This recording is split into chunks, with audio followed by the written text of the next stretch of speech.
மக்கள் மனசுல எளிதா பதியும்.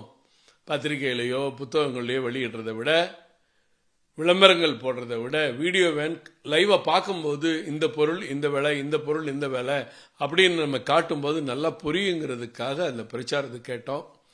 போலீஸ் அனுமதியை கடந்த 5ஆம் தேதி கடிதம் கொடுத்தோம்.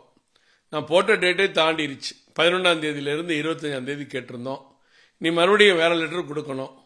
22ஆம் தேதியிலிருந்து மாச கடைசி வரைக்கும் கொடுங்கன்னு மறுபடியும் லெட்டர் கொடுக்கணும்னு நினைச்சிட்டு இருக்கோம்.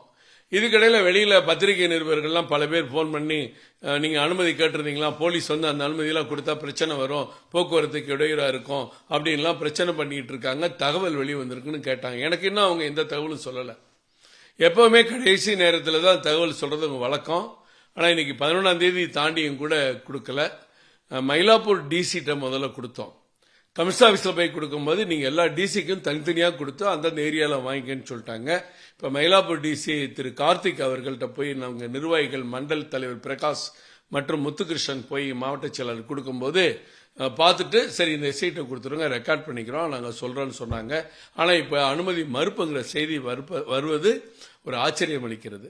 இது வந்து பாஜகவுடைய பிரச்சாரம் மட்டுமல்ல, எந்தெந்த பொருட்கள்லாம் எப்படி குறைஞ்சிருக்கு, எவ்வளவு குறைய வாய்ப்பு இருக்கு, எப்படி குறையும், தீபாவளியிலிருந்து இந்த பண்டிகை காலம் உங்களுக்கு எவ்வளவு பயன்படும்னு மக்களுக்கு விழிப்புணர்வு செய்கிற பிரச்சாரத்தை கூட திராவிட மாடல் திமுக அரசு காவல்துறையின் மூலம் தடை செய்ய நினைப்பது இன்னும் எனக்கு கடிதம் அல்ல, நினைப்பது தவறு, கண்டிக்கத்தக்கது. ஜிஎஸ்டி வரி சீரமைப்பு இன்றைக்கு இந்திய வரலாற்றில் ஒரே நேரத்தில் பல்லாயிரக்கணக்கான பொருட்களுக்கு விலை குறையும் வாய்ப்பை உருவாக்கி கொடுத்த வரலாறு இந்தியாவில் கிடையாது.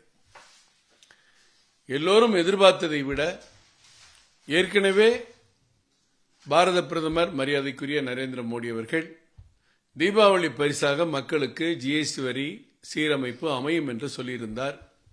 அதே போன்று ஏறத்தாழ 4 ஸ்லாப்பாக இருந்த அந்த வரி விதிப்பை 2ஆக மாற்றி இன்றைக்கு 18, அதே போன்று 5% என்ற அளவுக்கு முற்றிலும் மாற்றி, அதுவும் அந்த 5% பெரும்பான்மையான பொருட்கள் இடம்பெறும் வகையிலே மக்களுக்கான பயனுள்ள ஒரு திட்டத்தை அறிவித்து எல்லா பொருட்களின் விலையும் அன்றாடம் வீடுகளில் பயன்படுத்தக்கூடிய பொருட்கள், அன்றாட வீடுகளில் அது உணவுப் பொருட்களாக இருக்கட்டும், வீட்டு உபயோகப் பொருட்களாக இருக்கட்டும், டிவி, வாஷிங் மிஷின், பிரிட்ஜ் உள்பட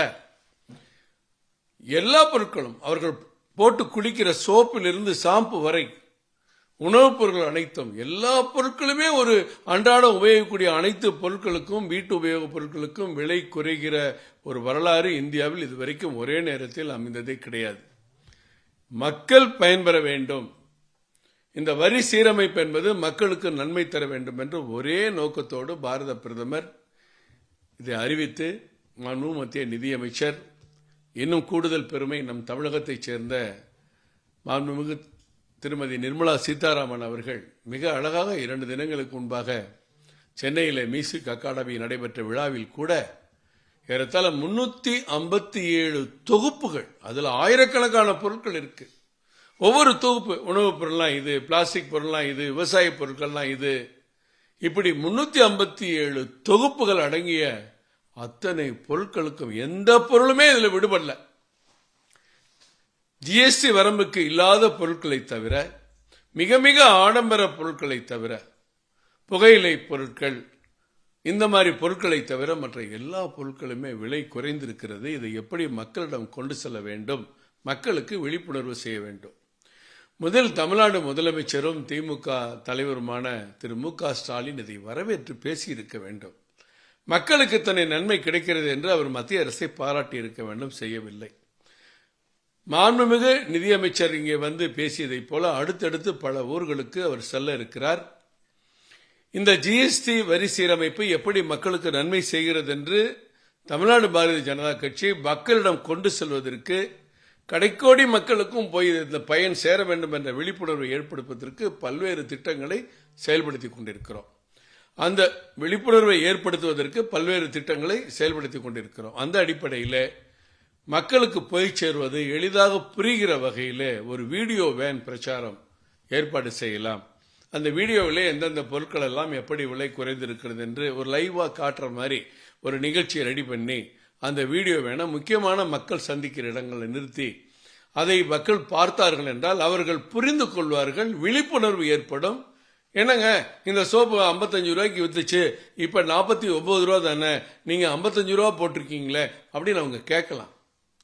இந்த டிவி விலை 4000 ரூபா குறையுன்னு சொன்னாங்களே, நீங்கள் பழைய விலைக்கே வச்சிருக்கீங்களே, நான் அந்த வீடியோவில் பார்த்தனே அப்படின்னு கேட்கலாம். இந்த காரோட விலை 2 லட்சம் குறையுங்கிறாங்களே, நீங்கள் 1,10,000 தானே குறைக்கிறேன்னு சொல்றீங்க அப்படின்னு மக்கள் கேட்கலாம்.